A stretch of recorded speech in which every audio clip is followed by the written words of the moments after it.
Laowa just announced 2 new lenses to add to their nanomorph line of lenses, which are the 65 and the 80mm focal lengths. Now, I have had the pleasure of testing out the 80mm focal length for the last little bit. This right here is the silver flare. As you can see, it's indicated by this little silver ring around the lens. They also have an amber flare and a blue flare, and I was able to test out the blue flare for a little bit earlier this year with the Sony E mount that I used on the A7S3.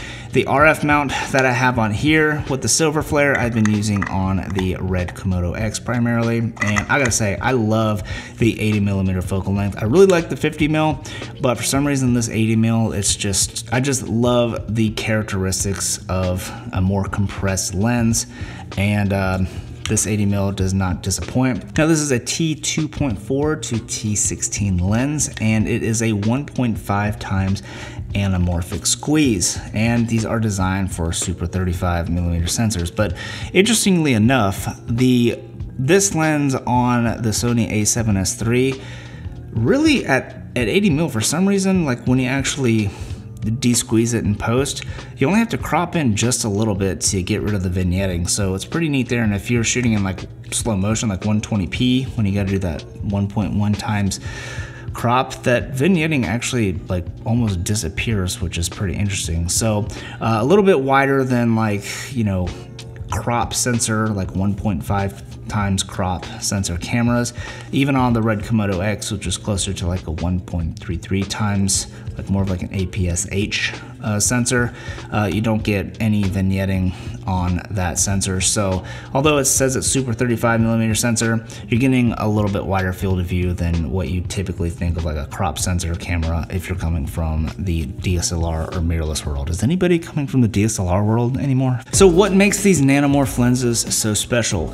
Well, I would say first of all is the size of these lenses. I mean, this is such a small lens. Like I've got here a little sparkling water, and you can see like they're pretty much identical. I mean, the nanomorph is actually narrower than in diameter than that soda can. So pretty impressive like how small these lenses are. And the reason why this is so nice is because it's really easy to fly on a gimbal. I was able to throw this on the red KOMODO-X with a 98 watt-hour V-mount battery on the DJI RS3 Pro and had absolutely zero problems balancing it. You can see these shots right here look really smooth. So it's really awesome to be able to run this on something like the red KOMODO-X on a gimbal, and with that little locking lens ring mount on the KOMODO-X makes for a really solid connection. So when you're actually pulling focus, then you don't have any wiggle or any play in the lens.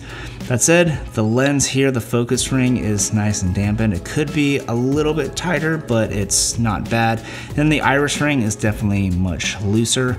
So I don't get any kind of iris creep or anything like that you get with like, you know, modded like R lenses, but it is definitely a lot looser than the focus ring here. And the other reason why these lenses are so awesome is because you have different flare options. If you're going for that sci-fi look, you can get the blue flare, or if you wanted, you know, warmer flares for like daylight exterior stuff, you can get the amber flare, or you can get the silver flare. And for me, honestly, like I much prefer the silver flare, whatever coating they're using, I much prefer that over the blue and the amber flare. I was able to test out the blue flare version of this lens as well, and I just feel like those flares are just like a little too aggressive in my opinion. I like how the silver flare is much more subtle and less like in your face, and it matches the color temperature of whatever the light source is. So if you're pointing it at a blue light, you're gonna get a blue flare. If you're pointing it at a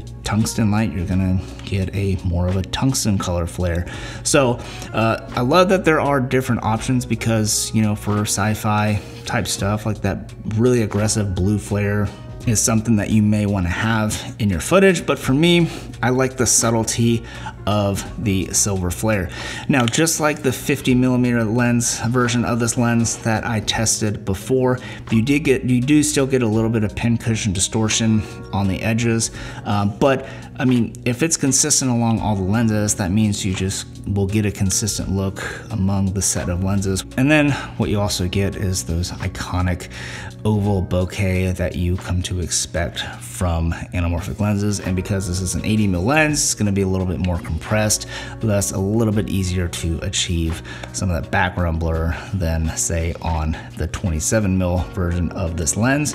So these lenses definitely not perfect optically, much like any anamorphic lens out there. I think they definitely have their own characteristic. They're not clinically sharp, but they're sharp enough to get, you know, really detailed images if that's what you're looking for. But I think most people, when they go for anamorphic lenses, they're looking for a little bit of character. I think the pin cushion distortion could be a little bit more controlled, but at the price point for the mirrorless of just under $1,000 US is pretty incredible. And then if you're going for the PL or EF mount, then those jump up, I think, about another $500 in price. So all in all, I absolutely love these lenses. If you go back and look at my 50mm review, I go into a little bit more detail, and I feel the same way about this lens as I do the 50, and I know some other people that have shot on these lenses and have really digged the look. So give these lenses a look if you're looking for some anamorphic lenses. They are becoming really popular lenses. They're still pretty hard to find a set of PL EFs just because they're in such high demand, especially in the silver flare.